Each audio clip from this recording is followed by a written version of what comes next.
वालेकुम। आज हम बहुत सिंपल और इजी तरीके से बनाने वाले हैं नान खटाई। बहुत क्विक रेसिपी आपको देने वाली हूँ और इसमें ये चारों चीज़ें यूज़ होंगी। सबसे पहले जो इंग्रेडिएंट्स इसमें इस्तेमाल होगा हो जाएगा जी मैदा। मैंने लिया है 2 कप ये मैदा है और इसमें जाएगी 1.5 कप चीनी पिसी हुई। 8 से 10 इलायची डाल के मैंने इसको पीस लिया। पिसी हुई 1.5 कप चीनी जाएगी। उसके अलावा इसमें जाएगा घी, देसी घी ले ले, डालडा घी ले ले, 1 कप से थोड़ा सा ज़्यादा ये घी है। और ये जाएगा बेकिंग सोडा और powder, 1 teaspoon baking soda, 1 teaspoon baking powder. और अब हम करेंगे इन चीज़ों को मिक्स और एक लेंगे बाउल, जो बड़ा सा बाउल है मेरे पास। तो चले आए। बहुत इजी और सिंपल तरीका है कि आपको यकीन नहीं आएगा कि इतनी इजी तरीके से इतनी मज़े की नान खटाई बनती है। तो मैं इसको करूँगी सबसे पहले ड्राई इंग्रेडिएंट्स मिक्स, क्योंकि मुझे यही तरीका इजी लगता है। अगर आपको लगे कि आपको घी में चीनी को पहले करना है मिक्स तो आप वो भी कर सकते हैं, लेकिन मुझे जो इजी लगता है मैं आपको वो तरीका बता रही हूँ। और अब करेंगे हम ड्राई जो इंग्रेडिएंट्स हैं इनको मिक्स करेंगे आपस में अच्छी तरह, ताकि इसमें बेकिंग सोडा और बेकिंग पाउडर अच्छे से मिक्स हो जाए। और इसके बाद हम इसकी बनाएंगे डो। ये मैं जब भी कोई मीठा बनाती हूँ तो स्प्रे के बावजूद मेरे किचन में मक्खियाँ ओपन किचन है, मक्खियों ने आना होता है। पता नहीं उनको कौन सी खुशी होती है जो भागती हुई आती हैं। तो ये मैंने इसमें डाला घी आप 1 कप से थोड़ा सा ज़्यादा लें, लेकिन जैसे ही आपने ये इसको अच्छे तरीके से इसमें मिक्स करेंगे, आटे की तरह गूँधेंगे आपस में अच्छी तरह इनको रब करके।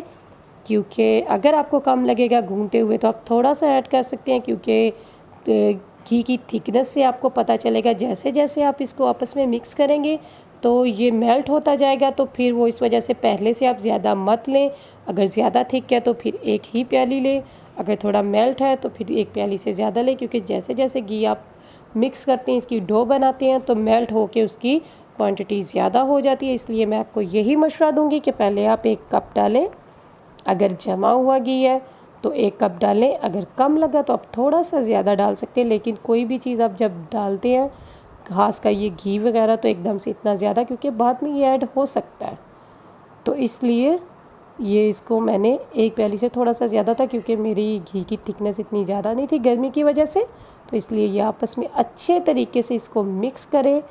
ये देखें मैं आटे की तरह ये इसको रब कर रही हूँ, और साथ में ये इस तरह से कि जैसे ही मुझे लगेगा कि डो बहुत अच्छे से आपस में मिक्स हो गई है, घी जो इसमें, ये देखें जी, इस तरह से हाथ से करके देख लें। अगर आप समझेंगे कि ये हमारी ये इस तरह से पेड़ा सा, और ये इस तरह से जैसे हम कबाब बनाते हैं तो ये बन रहा है, तो फिर आप इसको कर लें। ये बहुत पतले सी आप मत बनाइए। देखिए जी, ये मेरी हो गई है मिक्स बड़े अच्छे तरीके से। इसी तरह का होना चाहिए, वो बिल्कुल प्रॉपर एक डो नहीं बन सकती इससे, क्योंकि ये इतनी जो होती है डो वो थोड़ी थिक होती है, तो वो इतनी सही से आपस में मिक्स नहीं होगी। जब आप इसको बनाएंगे इस तरह से तो ये बड़े अच्छे तरीके से बन जाएगी, बिल्कुल टूटेगी नहीं।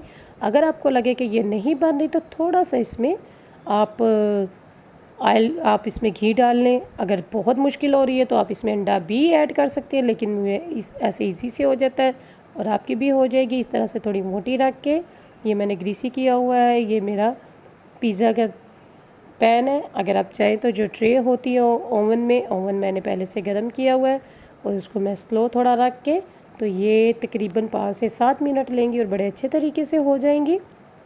ये इस तरीके से देखिए, जैसे हम कबाबों को शेप देते हैं, ये इस तरह से करके बहुत इजी तरीके से एक बाउल सा बना के एक बाल सा बनाएंगे। बाल के बाद आप ये इस तरह से इसको थोड़ा सा हल्के से प्रेस करके इसके अंदर फिंगर से थोड़ा सा प्रेस करेंगे, क्योंकि फिर वो ये होता है कि जब नान खटाई बनती है तो वो नीचे से थोड़ा सा प्रेस हो तो अच्छे तरीके से इसकी स्किन बनती है। ये इस तरह से करके इसको हल्का सा, ये देखें, पतला बिल्कुल नहीं आपने रखना। थोड़ी आपको पता है कि नान खटाई का साइज़ भी बड़ा होता है बिस्किट की साइज़ से। और ये इस तरह से मैं आपके सामने इसलिए बनाती हूँ कि आपको आइडिया हो जाए। ये फिंगर से इसको दरमियान में से ऐसे प्रेस करें, और ये इसको अब हम ऊपर लगाएंगे, एग लगाएंगे, एग की एक कोटिंग करेंगे। आप एग वाइट भी ले सकते हैं, लेकिन ये इसका कलर बड़ा अच्छा सा गोल्डन सा आता है इससे, इसलिए मैं मिक्स अंडा लेती हूँ। और उसके आप ऊपर हम लगाएंगे बादाम लगाएंगे हम। ये मैंने अंडा और बादाम लिए हुए हैं, आप चाहें तो कोई भी ड्राई फ्रूट इसके ऊपर लगा सकते हैं। बहुत जल्द मैं आपको जो आलमंड नान खटाई है वो भी सिखाऊंगी, लेकिन मैं अभी चाह रही थी कि एक दफ़ा सिंपल तरीके से आपको बताऊं, उसके बाद हम अपने नेक्स्ट स्टेप में आपको फिर आलमंड भी दूंगी। ये देखिए जी, इस तरह से आपने बादाम जो मैंने कट करके रखे थे, ये देखिए अंडे से आपने ब्रश से लगा के या स्पून से लगा के उसके बाद ऐसे ऊपर से 2-4 बादाम लगा लें। बड़ी अच्छी सी इसका कलर आएगा। इसको डार्क नहीं करना है बिस्किट की तरह, क्योंकि बिस्किट थोड़े डार्क होते हैं और नान खटाई इतनी डार्क नहीं होती। और अगर आप इसका मीठा कम रखना चाहें तो इसको थोड़ा मीठा कम डालें। वैसे ये मीठा इसमें ज़्यादा होता है, मैं आपको साथ साथ इसलिए बताती हूँ। ये थोड़ा इसको एक दूसरे से दूर रखें। ये देखें जी, मैंने इसको 5 से 7 मिनट में पकाने के बाद ये इसका कितना ज़बरदस्त सा कलर देखें।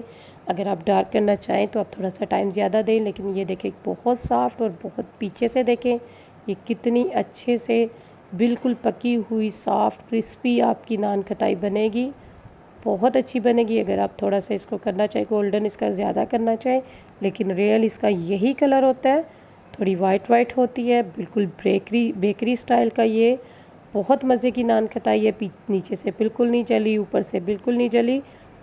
मुझे उम्मीद है, ये देखिए मैं आपको हर तरह से दिखा रही हूँ पास करके।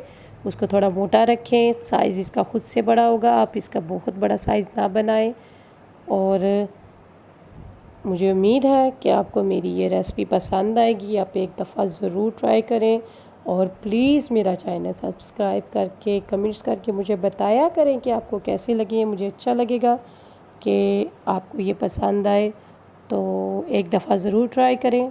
अपना ख्याल रखें, मुझे अपनी दुआओं में याद रखा करें। ये देखिए कैमरे से मैं आपको दिखा रही हूँ हर वे से कि आपको पता चले कि इस तरह से ये इसकी देखें जी कितना अच्छा कलर दे रहा है। ओके जी, अब मैं नेक्स्ट रेसिपी तक आपसे इजाज़त चाहती हूँ। तो अपनी दुआओं में मुझे याद रखा करें, अपना ख्याल रखें। तो इजाज़त दें मुझे, ये पास से देखें। ओके जी, अल्लाह हाफ़िज़।